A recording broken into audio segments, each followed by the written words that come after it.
সিনেমার শুরুতে আমরা হেনা এবং তার স্বামীকে দেখতে পাই। তারা হেনার শ্বশুরের সাথে দেখা করতে যাচ্ছে। তার বাবা তার সব সন্তানদের ডেকেছিলেন, তাই তারা দুজনেই খুব খুশি হয়ে যাচ্ছিল। এখানে হেনার স্বামী তাকে জানায় যে তার বাবার ৭৫তম জন্মদিন, তাই এই উপলক্ষে তিনি সবাইকে ডেকেছেন এবং তার সাথে দেখা করে সবাই আনন্দিত হবে। হেনা বলে, তোমার বাবা আমাকে ডাকেননি, কিন্তু তুমি আমাকে নিচ্ছ, তাদের আবার খারাপ লাগবে না তো? উত্তরে সে বলে, না, আমি তোমাকে বিয়ে করেছি, তুমি এই পরিবারেরই অংশ, তাই তোমার সেখানে থাকা জরুরি। তারা হেনার শ্বশুরের প্রাসাদের মতো বাড়ির বাইরে পৌঁছে, যেখানে হেনার স্বামী আরো ৩ ভাই বোন ছিল।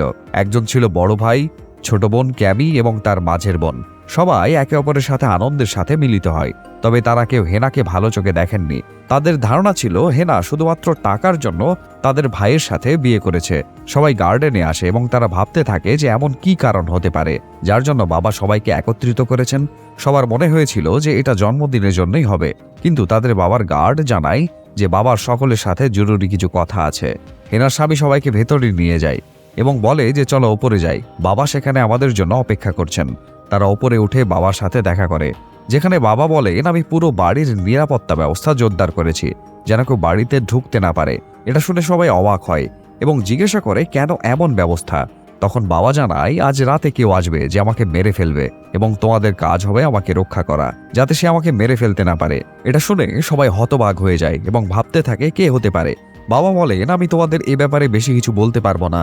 সন্তানরা বলে, মজা বন্ধ করো এবং সত্যি বলো, কেন এমন বলছো? তখন বাবা বলে, এটা কোনো মজা নয়, বরং একে খুব গুরুত্ব সহকারে নাও, কারণ যদি আমি আজ রাতে মারা যাই তবে আমার সব সম্পত্তি একটি দাতব্য প্রতিষ্ঠানে চলে যাবে, তোমাদের কাছে নয়। কিন্তু আমি যদি বেঁচে থাকি তবে সম্পত্তি তোমাদের মধ্যে ভাগ করে দেব।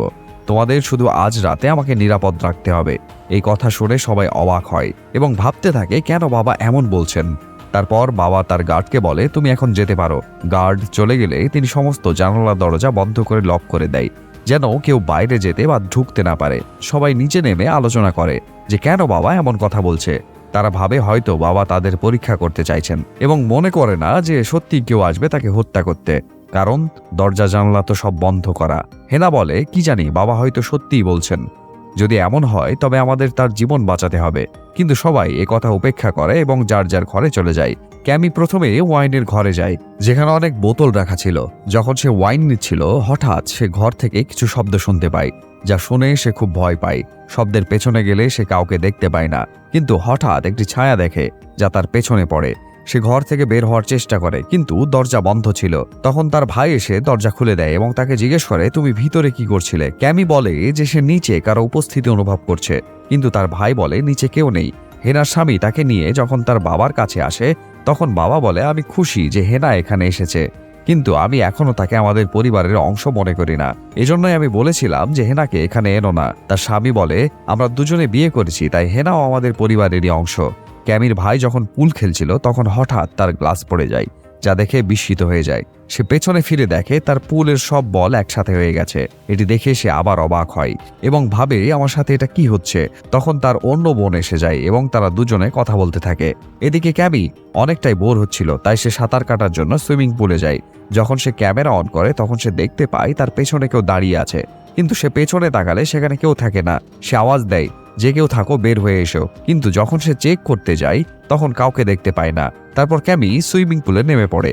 হঠাৎ একটি আত্মা তাকে ধরে এবং তার মাথা কেটে দেয়, যার ফলে তার রক্ত ঝরতে থাকে।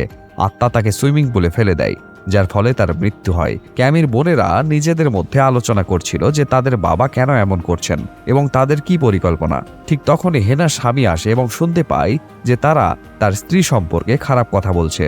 তখন সবাই বুঝতে পারে যে ক্যামি এখানে নেই। তারা নিচে গিয়ে দেখে ক্যামির মৃতদেহ পড়ে আছে, যা দেখে তারা হতবাক হয়ে যায় এবং ভাবতে থাকে এটা কার কাজ হতে পারে। ক্যামির ভাই বলে, সে তো আমাদের বোন, তাই আমরা তাকে মারতে পারি না, কিন্তু আমাদের মধ্যে এমন একজন মেয়ে আছে যে আমাদের পরিবারের নয়। এটা শুনে হেনার স্বামী অর্থাৎ তাদের ভাই বলে, আমি আমার স্ত্রীকে এ ধরনের অপবাদ সহ্য করতে পারি না, কারণ সে সবসময় আমার সাথেই ছিল এবং সে ক্যামির সাথে এমন কিছু করতে পারে না। তাদের ধারণা ছিল যেহেতু বাড়ির সমস্ত দরজা বন্ধ, তাই বাইরে থেকে কেউ আসতে পারেনি। তাই তারা সন্দেহ করছিল যে হয়তো হেনাই ক্যামিকে হত্যা করেছে।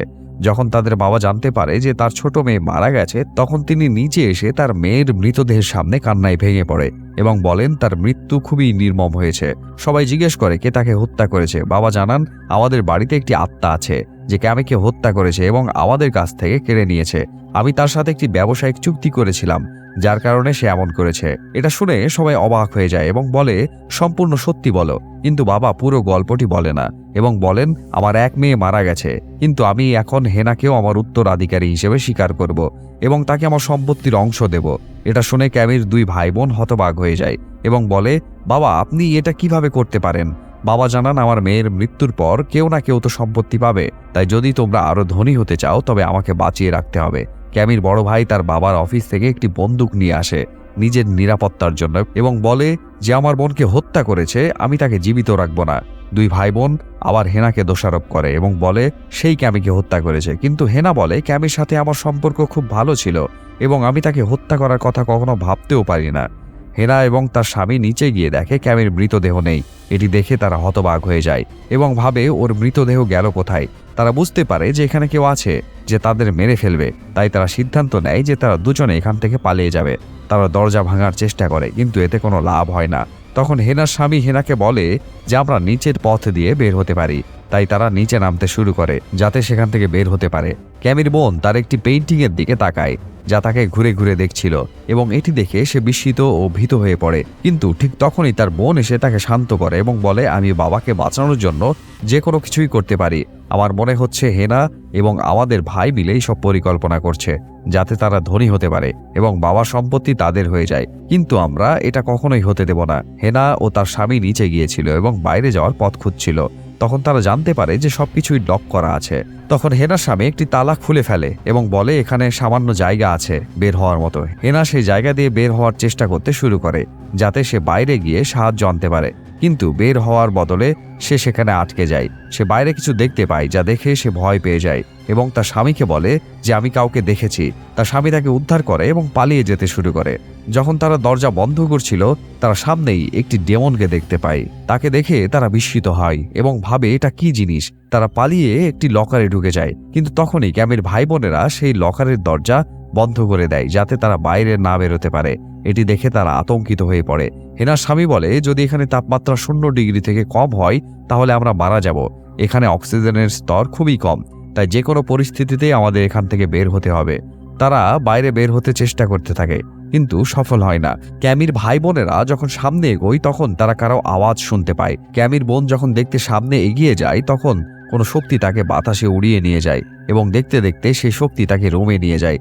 যখন তার জ্ঞান ফিরে আসে তখন সে নিজেকে একটি রুমে দেখতে পায় এবং সেখানে সে ডেমনের পায়ের ছাপ দেখতে পায়। তখন সে ক্যামির পেইন্টিংয়ের দিকে তাকায় যার কপাল থেকে রক্ত বেরোচ্ছিল। হঠাৎ ক্যামি সে পেইন্টিং থেকে বেরিয়ে আসে, যা দেখে সে খুবই ভয় পেয়ে যায়। ঠিক তখনই ক্যামির ভাই সেখানে এসে তার দিকে বন্দুক তাক করে এবং বলে আমার বোনের থেকে দূরে থাকো, না হলে আমি তোমাকে গুলি করে দেব। কিন্তু সে থামে না, তাই সে গুলি করে। কিন্তু ক্যামি যখন সেখান থেকে অদৃশ্য হয়ে যায় তখন সে বুঝতে পারে যে ভুল করে তার আরেক বোনকেই গুলি করে ফেলেছে, যার ফলে তার মৃত্যু হয়। এটি বুঝে সে খুবই দুঃখিত হয় এবং প্রচণ্ড কান্নায় ভেঙে পড়ে। কিন্তু সে বুঝতে পারে যে এটি হেনার কাজ নয়, বরং এখানে কোনো ডেমন আছে যা এসব করছে। অক্সিজেনের স্তর কমতে থাকে এবং তারা প্রায় মরে যাচ্ছিল। তখন তাদের ভাই এসে দরজা খুলে তাদের বাইরে বের করে আনে এবং তাদের জীবন রক্ষা করে। সে বলে আমি যা দেখেছি তোমরা বিশ্বাস করবে না, আমি ডেমন দেখেছি। তখন তারা বলে আমরাও ডেমন দেখেছি, আর যদি আমাদের জীবন বাঁচাতে হয় তাহলে এখান থেকে বেরোতে হবে। ক্যামির ভাই বলে তোমরা দুজন এখান থেকে বের হওয়ার পথ খোঁজো, আর আমি ডেমনটির মনোযোগ অন্যদিকে ঘোরানোর চেষ্টা করি। যখন তারা বাইরে যাওয়ার চেষ্টা করছিল তখন ডেমন তাদের উপর আক্রমণ করে, কিন্তু তারা একটি রুমে গিয়ে নিজেদের লক করে ফেলে। তখন তারা দেখে যে বুকশেলফের পেছনে একটি গোপন রুম আছে। যখন তারা সেই রুমটি খুলে তখন তারা সেখানে ডেমন সংক্রান্ত অনেক জিনিস দেখতে পায়। এটি দেখে তারা অবাক হয়ে যায় এবং ভাবে যে আসলেই তাদের বাবা কি করেছিলেন যার জন্য এই ডেমন এখানে এসেছে। সেখানে তারা একটি ডেমনিক চিহ্ন পায় যার মধ্যে রক্ত ছিল। ক্যামির ভাই যখন ডেমনকে খুঁজছিল তখন হঠাৎ সেই ডেমন ক্যামির রূপ ধারণ করে তার সামনে এসে দাঁড়ায়। এতে করে সে ভয় পেয়ে যায় এবং ভারসাম্য হারিয়ে নিচে পড়ে যায়, যার ফলে তার হাড় ভেঙে যায়। তার বন্দুকটিও তার থেকে দূরে পড়ে যায়। তখন সেই ডেমন আবার তার আরেক বোনের রূপ ধারণ করে তার সামনে আসে এবং তাকে গলা ধরে তার সব রক্ত চুষে নেয়, যার ফলে তার দেহ ক্ষত বিক্ষত হয়ে যায় এবং সে মর্মান্তিকভাবে মারা যায়। তারা যখন তার চিৎকারের শব্দ শুনতে পায় তখন সেখানে পৌঁছে দেখে যে সেও আর সেখানে নেই। এটি দেখে তারা বুঝতে পারে যে এর মানে হলো সেও মারা গেছে। তখন তারা দ্রুত সেখান থেকে বের হওয়ার পথ খুঁজতে থাকে এবং তাদের বাবার রুমে গিয়ে জিজ্ঞেস করে যে তুমি আসলেই কি করেছো যার জন্য আমাদের সব ভাই বোনেরা মারা গেছে। তখন তিনি বলেন যে এই বাড়িতে একটি ডেমন আছে যার সঙ্গে আমি একটি বিশেষ উদ্দেশ্যে চুক্তি করেছি। আমি আমার সমস্ত সন্তানদের তার সামনে বলি দিতে চাই যাতে আমি অমর হতে পারি এবং কিছু সময় আরো বাঁচতে পারি, কারণ অমর হওয়ার পর আমি অনেক দিন বাঁচতে পারবো। আমি ৭৫ বছর বয়সে এসেছি এবং মরতে চাই না। বেঁচে থাকার জন্য আমি আমার পুরো রক্তের বংশ অর্থাৎ আমার সন্তানদের বলি দিয়েছি। এর মানে ছিল যে তিনি তার সন্তানদের আত্মা ডেমনটির কাছে বিক্রি করে দিয়েছিল এবং সেই কারণে ডেমনটি একে একে তার সব সন্তানকে মেরে ফেলছিল। এই কথা বলার পর তিনি একটি বন্দুক তুলে নেন এবং তার ছেলে ও হেনাকে গুলি করেন, যার ফলে সেখানেই তার মৃত্যু হয়। এটি দেখে হেনা খুব ভয় পেয়ে যায় এবং পুরোপুরি ভেঙে পড়ে। তখন তার বাবা হেনাকেও মারতে যায়। সে তাকে বলে, আসলে দেখতে গেলে তুমি আমার পরিবারের সদস্য নও, তবে তোমাকে মেরে ফেলতেই হবে, এবং সে হেনাকে গুলি করে। গুলি হেনার হাতে লাগে, যার ফলে সে কিছুটা আহত হয়। সে তৎক্ষণাৎ সেখান থেকে পালিয়ে যায় এবং নিজের জীবন বাঁচানোর জন্য বাড়ির ভেতরে লুকিয়ে পড়ে। যখন তার বাবা হেনাকে খুঁজছিল তখন সে হেনার সামনে স্বীকার করে যে আসলে সে নাটক করছিল, যেন সে হেনাকে তার পরিবারের অংশ মনে করে। সে বলে, আমি তোমাকে কখনোই আমার পরিবারের অংশ হিসেবে মেনে নিতে পারিনি এবং আমি আমার ছেলেকে বলেছিলাম যে তুমি তার যোগ্য নও, কিন্তু সে আমার কথা শোনেনি এবং তোমার সাথে বিয়ে করেছে, যা আমাকে খুবই খারাপ লেগেছিল। ঠিক তখনই হেনার একটি বন্দুক চোখে পড়ে, যা তুলে নিয়ে সে তার বাবাকে গুলি করে। এরপর একটি আসবাবপত্র তার বাবার উপর পড়ে যায়, যার নিচে সে আটকা পড়ে। হেনা তাকে বলে, আসল সত্যি হলো তোমার ছেলে এবং আমি তোমার জন্য একটি জন্মদিনের উপহার নিয়ে এসেছিলাম, কিন্তু আমরা তা এখনও দেখাইনি, আর এখন যেহেতু তুমি মরতে চলেছ আমি তোমাকে সেই উপহারটি দেখাতে চাই। এরপর সে তাড়াতাড়ি উপহারটি বের করে, যার মধ্যে একটি আল্ট্রাসাউন্ডের ছবি ছিল। হেনা বলে, আমি মা হতে চলেছি, এই সন্তান তোমার ছেলের, অর্থাৎ তোমার নাতি, সুতরাং এটা তোমার রক্তের উত্তরাধিকার। এর মানে তুমি তোমার পরিবারের শেষ সদস্য নও, বরং এই সন্তান তোমার রক্তের উত্তরাধিকার বহন করছে এবং সে তোমার সম্পত্তির আসল মালিক হবে। এই কথা শুনে তার বাবা বিস্মিত এবং উদ্বিগ্ন হয়ে পড়ে, কিন্তু ডেমনও এইসব কথা শুনছিল। সে তৎক্ষণাৎ এসে তাকে আক্রমণ করে এবং কামড়ে খেয়ে ফেলে, যার ফলে বুড়ো লোকটিরও মৃত্যু হয় এবং হেনা সেখান থেকে বেরিয়ে আসে এবং তার স্বামীর ছবি দেখে তাকে স্মরণ করতে থাকে। সে একাকী হয়ে কাঁদতে থাকে এবং ভাবে যে তারা কতটা সুখী ছিল। কিছুক্ষণ পর সকাল হয়ে যায়। বুড়ো লোকটির নিরাপত্তারক্ষী বাইরে গাড়িতে অপেক্ষা করছিল। যখন দরজা খুলে যায় সে দেখে যে দরজা দিয়ে বুড়ো লোকটি নয়, বরং তার ছেলের বউ বেরিয়ে আসে, যার পেটে শেষ তার রক্তের উত্তরাধিকার রয়েছে। এর মানে এখন সমস্ত সম্পত্তির মালিক আর কেউ নয়, বরং হেনা। সমস্ত সম্পত্তির মালিকানা পাওয়ার পর সে গাড়িতে উঠে চলে যায়। এতে তার মনে কিছুটা আনন্দ ছিল, তবে স্বামীকে হারানোর কষ্টও ছিল। এখানেই গল্পটি শেষ হয়।